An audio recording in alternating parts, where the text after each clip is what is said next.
Notice the floor de lis on top of the building. Let me see if I can get it closer.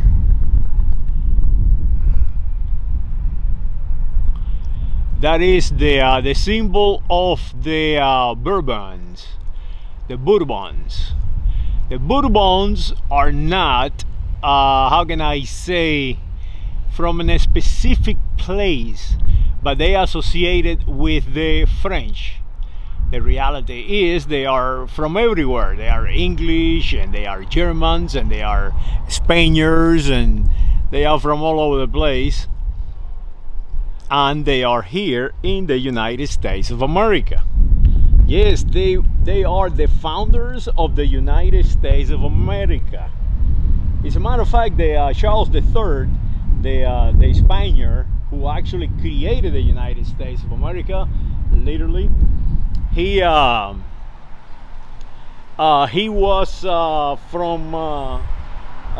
the king of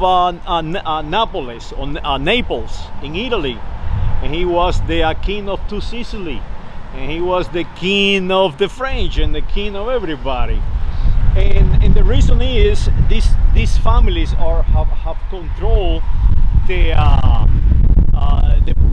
political life of the world, the civilization of the world, for a very long time. For a very long time. And today we do not want to accept it. But we are them and they are us.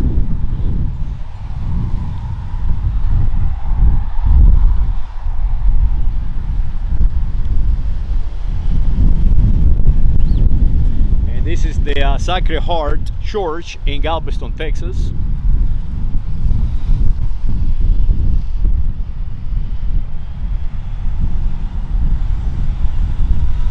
Let me see if I can reach the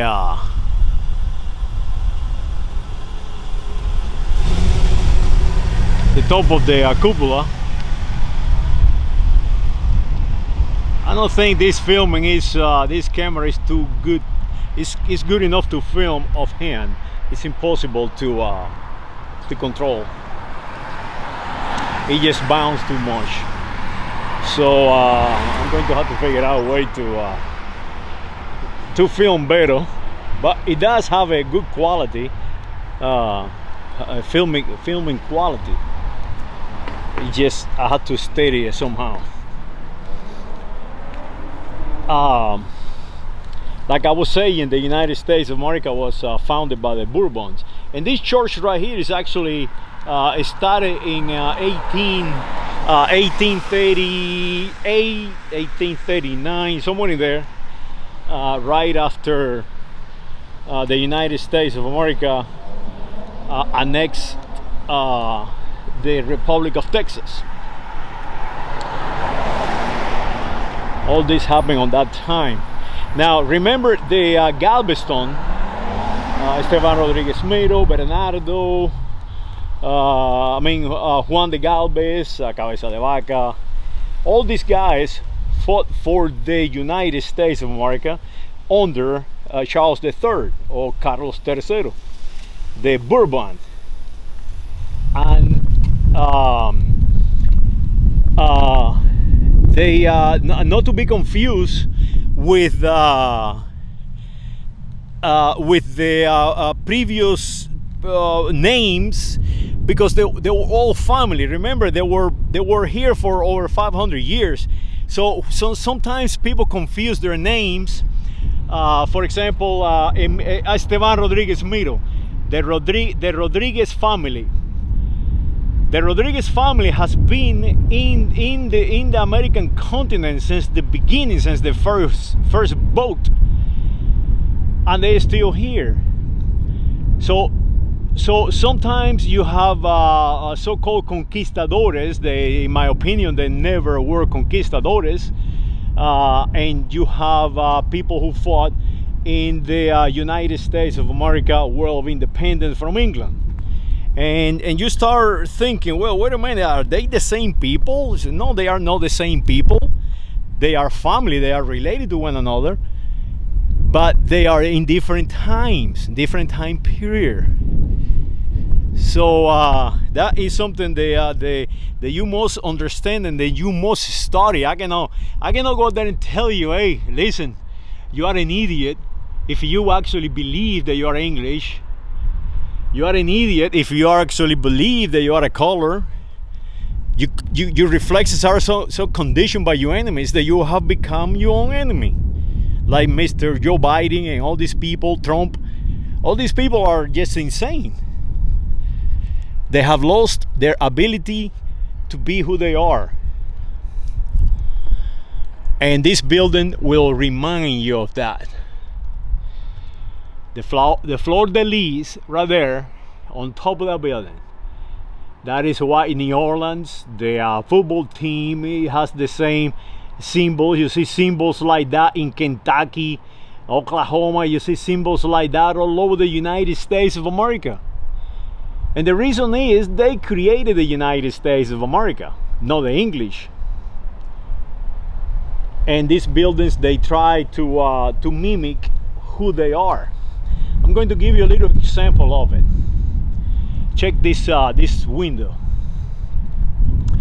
Look at the horseshoe on the building. Look at the horseshoe. The horseshoe is not a Muslim symbol or architecture.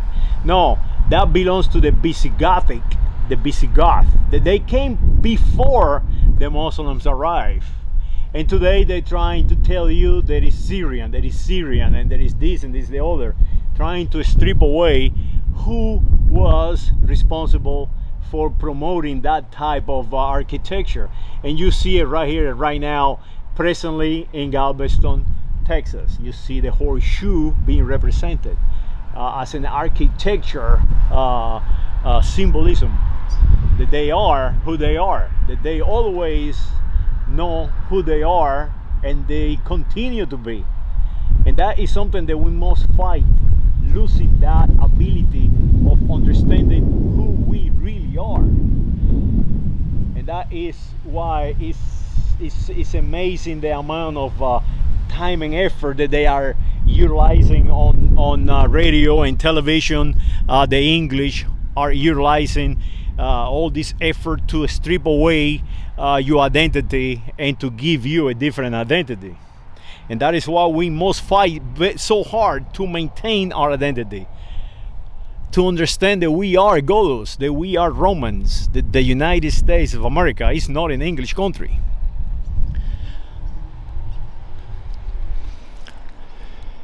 Notice the top of the building, the architecture on the building is just like in Barcelona, Spain, or anywhere in Castilla y León. You see the same type of architecture, the stone and brickwork. Of course, I don't know if I can capture it correctly because the sun is in my face, but I think you get the idea how it's designed. Check out this doorway with the ornaments, no different than let's say Ruby, Spain, or no different than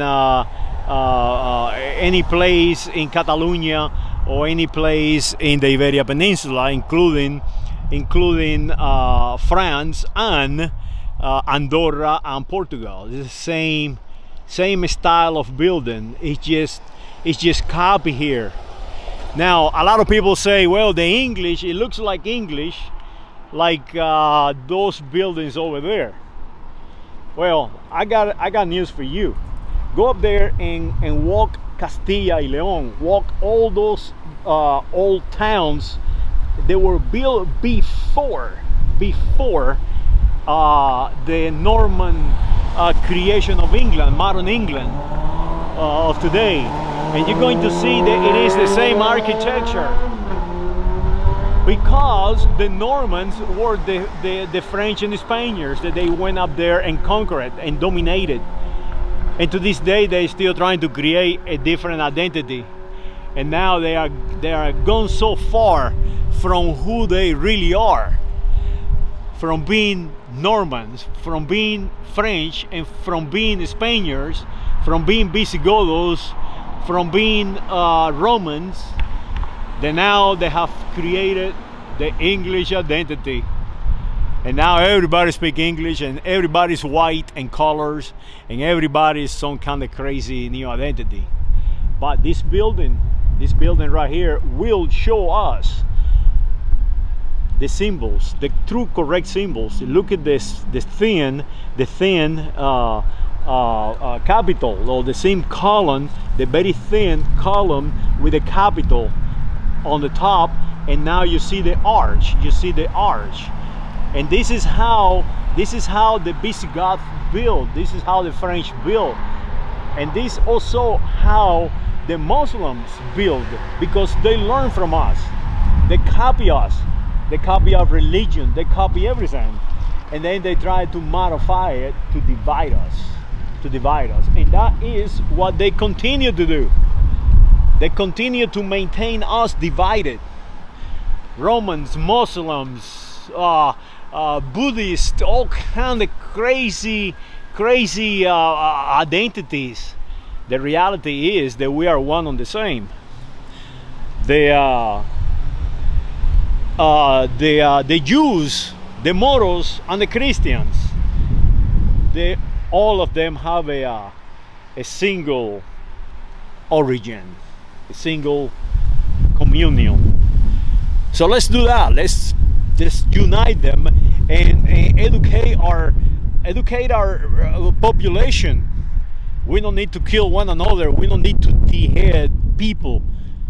We don't need to behead people and keep people in primitive way to control them. We can be great, like this building is showing. The Romans are great. The Western culture is great. The Eastern cultures are great, because we are one and the same. We have one origin. We don't need to kill one another to control one another. We don't need to be evangelicals,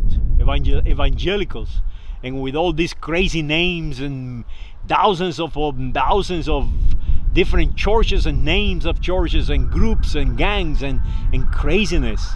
No, we need to go back to our origin.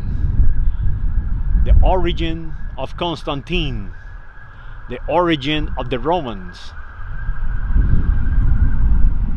One earth, one humankind. Saludos.